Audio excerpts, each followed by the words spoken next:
A lot of new and exciting things have been announced during the live stream for Genshin Impact, and these are the top 5 new features coming with the 1.6 update.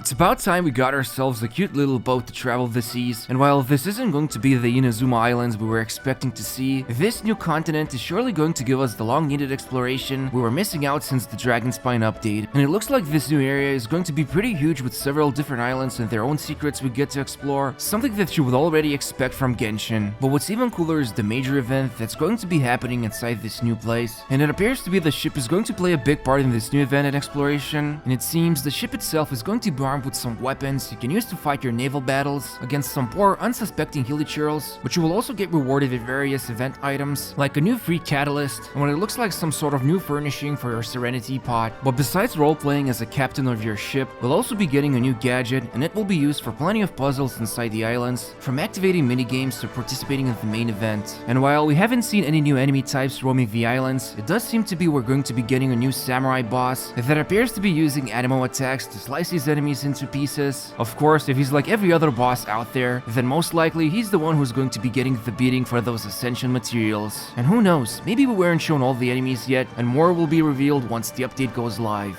But aside from this, it looks like this new zone is going to be an exciting place for newbies and veterans alike, and it's great to see such a massive content update.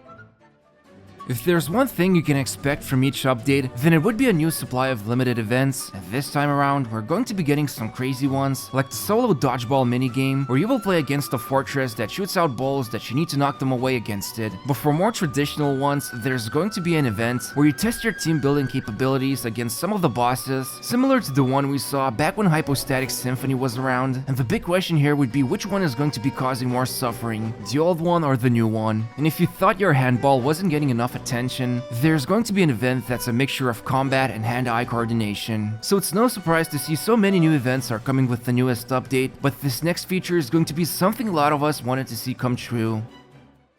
The long-awaited character skins have finally come, and the first ones to get them are going to be the lovely sisters of Mondstadt. And it looks like these new outfits will be based on the theme of summer, with Jean getting a pay-to-use version, while Barbara's costume is going to be available for free through an event that we didn't get too many details about. But now that it's official, it's going to be very interesting to see how much will Jean's costume is going to cost, and if it's going to be hidden behind a gacha system, or will it be a single purchase option. But it's great to see that miHoYo have decided to go with the decision to allow players to get costumes for free. And even if some of them are going to cost actual money, we can hopefully expect in the future for someone like Jean to also get a free alternative skin in addition to the one where it costs to acquire. Still, we've only seen 2 new costumes and just the concept art, so it makes you wonder if they will have their own animations or custom particle effects. Either way, this is going to make a lot of people happy, especially those who want to give their favorite characters a different look. Now, the only question remains, who are going to be the next characters getting their own different skins?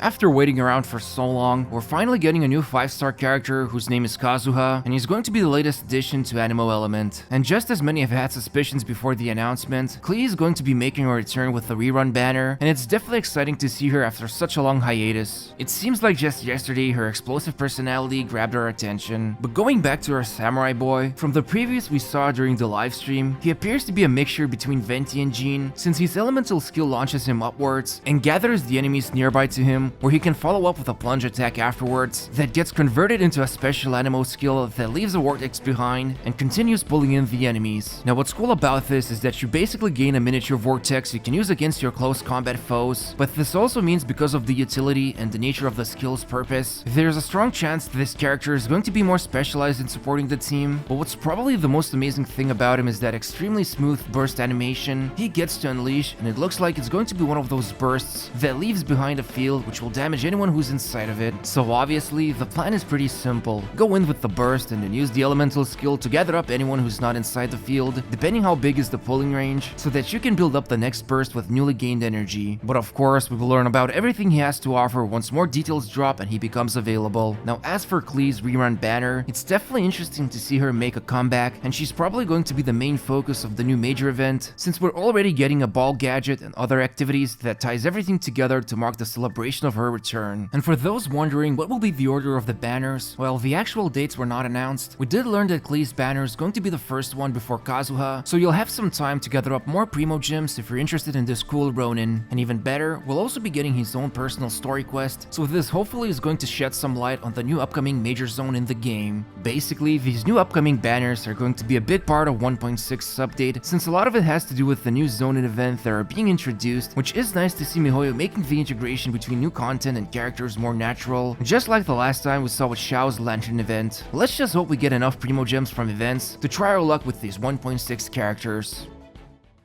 Even though some might consider quality of life improvements the least exciting part of Genshin updates, it's still great to see the game improving bit by bit every few months. And the first changes we already saw from developers' update, where a lot of optimizations and new things are going to be added to the Serenity pot, so you can expect to see a higher load limit for each zone, which means you'll be able to place more furnishings. And then there's also going to be a new feature where you can invite over any of your characters to stay in your realm, and you'll be able to use special gift sets that require certain furnishings to achieve them, and once you're done with it, you will actually get rewarded with a gift from a character that appreciates your furnishing set. Most importantly, as much as we love our dear Tubby, the conversations we've had got a little too old after the first few times, so the menu navigation and whole interaction with Tubby is going to be getting a rework, so we can do our things like collecting coins and buying from Depot much more faster and easier. Some other exciting changes includes the adjustment to monster material farming, where you will no longer need to keep going back to the journal and continue tracking more of the same enemies, and instead, the game will automatically track the next target for you. There's also going to be shortcuts introduced for the PC version, so you can open up your inventory or go to the party screen by using keyboard shortcuts instead. And we can finally get to see leyline disorders as well as enemies we'll be facing inside the domains, so no more second guessing which team you need to bring for your artifact farming. Last but not least are the changes to the elemental mastery, which could potentially have a massive impact on the traditional character builds we've been seeing so far, and this is definitely something a lot of content creators and theory crafters are going to be busy with once this new change goes live.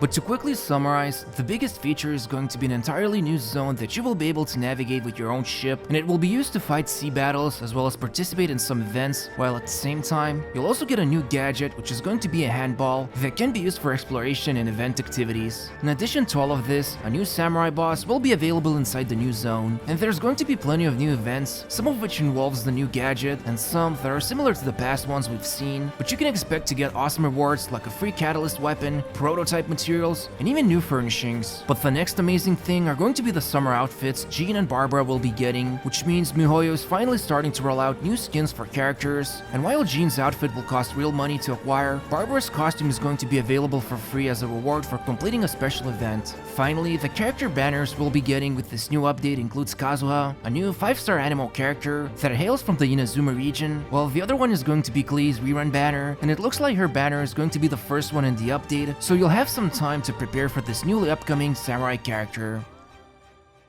Just when you thought the stream was over with surprises, at the end of the program, Ayaka showed up and shared with us some more of Inazuma's concept art and talked about some of the possible ways the traveler will be able to get to the islands. But after quickly talking about some of the things to come, she excused herself and left the stream in a hurry, so it makes you wonder what's happening behind the scenes when it comes to the Inazuma story. It's probably fair to say this isn't going to be a filler update since we're getting so many new activities, not to mention a new zone that you get to explore with your ship, but it does make you question how close are we to the actual Inazuma Islands, or more importantly, when will we be getting Dendro Element characters? But it's clear MiHoYo is ramping up their production values even more than before, so it's exciting to see what they come up with in the future. But if you enjoyed this video, you can help out the channel by subscribing to it and enabling the bell notifications for more up-to-date Genshin news, and don't forget to gently press that like button. Thanks for watching till the end, and see you soon.